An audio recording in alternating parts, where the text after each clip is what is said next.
We are Steve and Jill. Together, we've been buying and reselling land since the 90s. Our data-centric approach leaves our buyers asking, how can you sell it so cheap? Here on the Land Academy Show, We answer that and more. I'm Stephen Jack Butella. and I'm Jill DeWitt, and this is the Land Academy Show. This is episode number 2245. Today, Jill and I are talking about data-driven versus gut-driven investing. Do you want to make decisions based on empirical data or feelings? Which one do you think Land Academy is all about? Is there anything, I have to ask you, personal question? Yeah. Is there anything that you use your gut or just pure emotion and then make decisions about it? Yep. Go ahead. I still do in our business. And it's when it comes down to due diligence. There is a step in due diligence where there's a gut involved. Everything looks great. I'm just not feeling it. Why, God, they're sure selling real fast from when they just bought it. I wonder why. That doesn't track. I think I've got the access. These are all things that could pop up. So that's where my gut comes in right now, more than anything. That and hiring. I use my gut a lot for that. But for picking a deal, I sit back and go, all right, is this too easy? Should it be too easy? Am I on that, or am I missing something? Let's make sure I'm not missing something. So I have to solve for that, or get to a point where I either solve it, like, why am I uncomfortable? Okay, then I have to get to the bottom of it, and then I'm not uncomfortable. Or if I can't get to the bottom of it, then I step back and go, all right, what's the worst that can happen? What would be the biggest financial thing here? And then based on that, then I'll either move forward or not. I'll go, you know what? This is so flippin' cheap. I'm going to go for it because I can't. It's still going to work out okay. Something's going to work out. It may not be that great. It may not buy for 1,000, sell for 40,000. Might buy one for 1 and sell for 2, or something. Those are crazy numbers, but you know what I'm getting at. So it's either going to work out no matter what, or I'm going to pass because I trust my gut more. That's not what I do at all in my part of the partnership. Right. More on that in a minute. Each day on the show, we answer a question from our Land Academy member Discord forum and take a deep dive into land-related topics by your request. All right, Mr. Yank wrote, as I troll through with Zillow, it seems fairly easy to find areas with a positive 2-to-1 ratio of sold to active. So I'm going to define what that is. And one of the first stages that we teach in Land Academy is to choose a place to send mail. And that, it's kind of like the foundation of a house. If you choose a place to send mail that doesn't have a history, an immediate and obvious history of properties selling and selling for X price, and then there's a lot of properties moving into the market and a lot of properties moving out, those are the kinds of playgrounds that you want to play in. You don't necessarily want to go to some place like North Dakota, where in an entire county through an entire summer season, 2 or 3 properties sell. Right.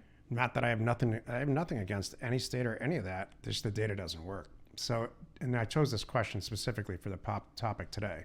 This question, the answer to the question is really pertinent to the topic. And so this person's asking if the ratio of sold to active is 2-to-1 during the same period, meaning during the same period, two times the amount of properties have sold that are being active. So what that means is way more properties are selling that are coming into the market or being listed. That's what you want. So you send a bunch of mail out. Theoretically, you buy a couple of properties at a good price. You kind of know what's going to happen. You know that based on the data, there's a really good chance you're going to sell it because more properties sell than are active. So go ahead, Jill. He goes, and what's a good quantity? Like a minimum number of sold versus active. I assume 5-to-1 is a good ratio, but the traffic is way too low on those numbers. So what he's asking here is, at the end of the sentence there, he likes 5-to-1, and so do I. So does everybody. 5 properties sell to every 1 property that's listed. Awesome. Hell, that's awesome. But the traffic, meaning the volume of the number of properties that are going through that local, whatever you're analyzing, is too low. Meaning 5 properties got in 1 month, they're a total of 5 properties got sold and 1 was active. That could mean anything. What we want to see is 5, 50, 80, 100 properties got sold for every 100. 50, 80 to 100, let's just say 100. 100 properties got sold within 2 months, and 20% of that number were the number that got listed. So now you got a lot of high volume. 100 sold, 20 coming in. Yeah, exactly. Thank you. High volume, and also a great ratio. Do you want me to read Dan's answer? Yes. So one of our members wrote his thoughts, and I really love this. So Dan wrote, so here's the answer that is the worst. It depends. It really does, though. As you get more rural and into a smaller county, you'll understandably get a smaller quantity of active and sold properties. This is part of the art of it that may be harder for someone who's extremely data-driven. You need enough data to do your pricing and run your red, yellow, green test, but you don't want to go too far the other way where there's so much competition that you would have like 1 of 5,000 like-kind properties for sale unless you're the absolute cheapest. When you're new at this, make sure there's enough homogeneous data to feel confident about the pricing. You can group together multiple zip codes that are adjacent and then price and perform equally to produce more data points.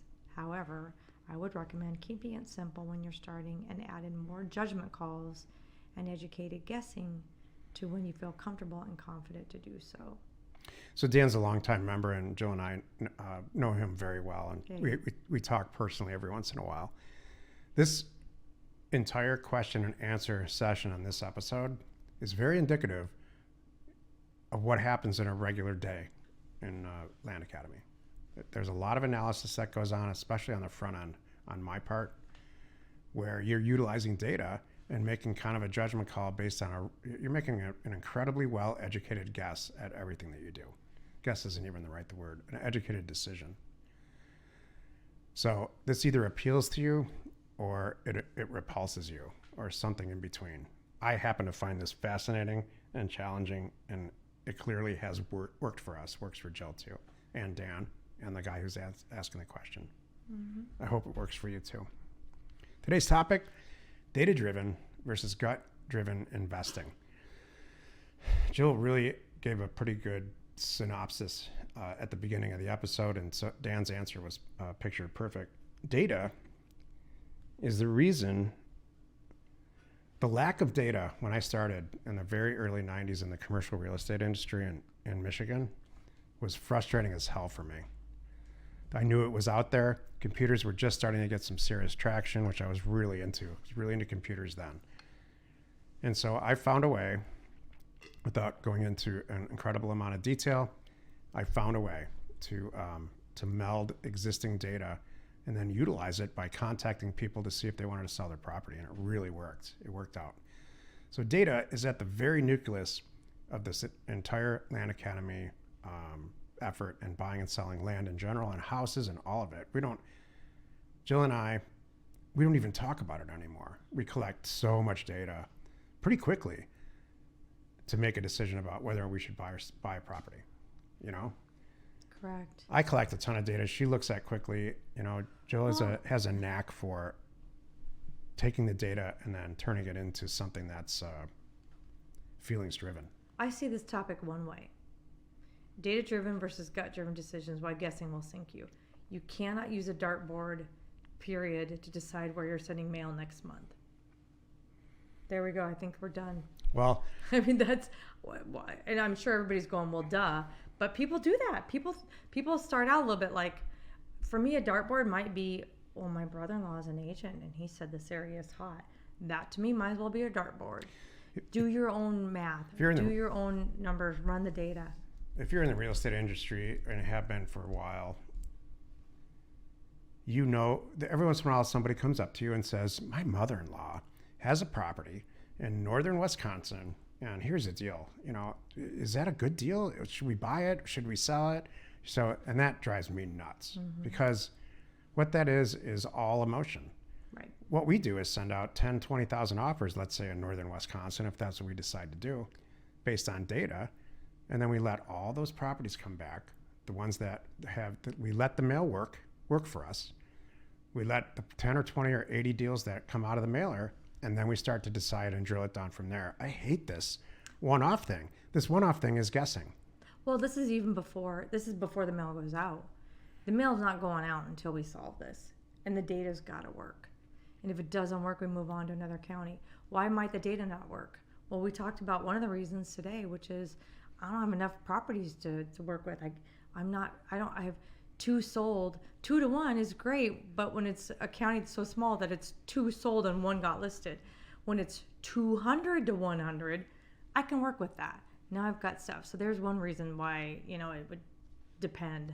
I'm trying to think of some other things. Oh, also it's just maybe incomplete data. It's so rural. I don't have all the answers. Like there's counties that aren't MLS, what's the word? They're just kind of not on the MLS because it's just so small. I'm trying to think of an example because not everywhere is listed the same way. Does that make sense? Should I send mail to XYZ County in Wisconsin or XYZ County in Minnesota? Well, right. My mother-in-law lives in Wisconsin, and I'm going to send it to Minnesota. Right. That makes no sense at all. That's a gut-driven decision. It's ridiculous. It's not based on anything. Every March Madness happens, and college basketball goes on, and everybody proceeds to fill out a bracket. Everybody, meaning everyone in my house except me. Do you make decisions based on how many number of players that are injured? Is the coach doing well? How well did they do in the regular season? And all that data-driven stuff. Yeah. Or do you make a decision based on the color of their uniforms? Right. I say Bulldogs over whatever all the time. No, that's not going to work. Exactly. Data-driven. Yeah. Join us tomorrow where Jill and I discuss Good wrap up. why we don't negotiate land or house deals. We let the mail do it for us. You are not alone in your real estate ambition. We are Jack and Jill. Information and inspiration to buy undervalued property. We hope you found our content valuable and we appreciate your support. If you have not already, please check out our channel and hit the subscribe button. And your comments and suggestions help us to create the content you're here for. Hitting the like button helps to support our channel's algorithm and gauge your interest for future shows.